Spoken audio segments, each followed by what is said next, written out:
na gano'n ang gagawin kasi nga board na board siya doon. So 7 days pa naman kasi gano'n. So pagdating ng March, akala ko okay na. Pagdating ng March, ang nangyari no'n, bumalik yung sugat niya, tas namaga. Tas sabi niya sumasakit, tas lagi na siyang nilalagnat.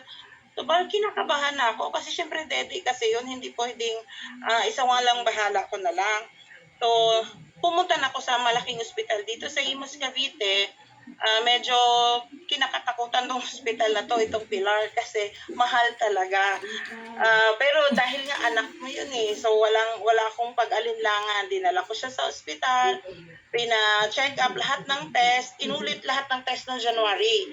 Kasi ang mga hospital talaga, hindi sila nagano sa mga previous na mga test. So nag-ulit kami ng test.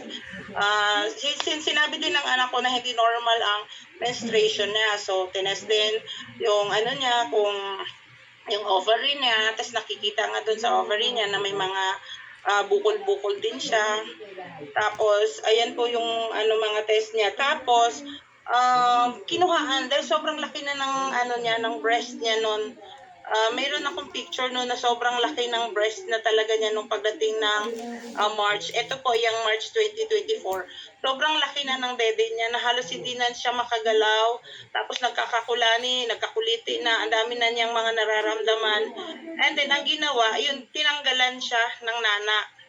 Ayun po yung kanina na sa Shirin na tinanggal ang nana. Yun po yung procedure na ginawa sa kanya.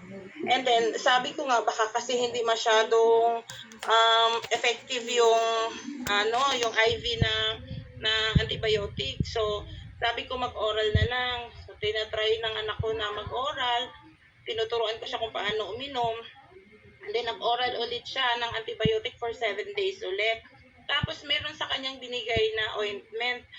So, nag-okay naman. Tingin ko umokay kasi itong picture niya na to, medyo na siya.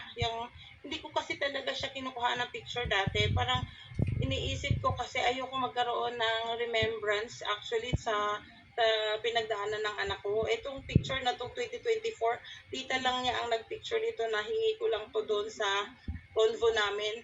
Pero hindi talaga kasi ako nagpipicture, kaya kung i-imagine natin tong picture niya sa dede niya na to, sobra talaga.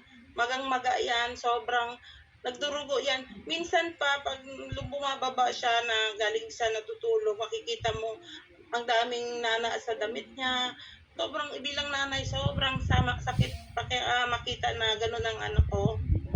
Then, ayun nga, dahil doon sa ointment, tumuyo siya. Pero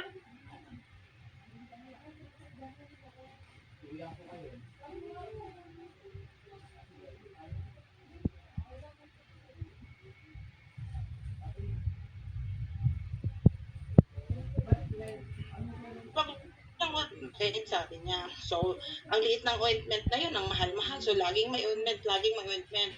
Nitong last year lang, 25, nagbakasyon kami sa Davao. 2 weeks kami sa Davao.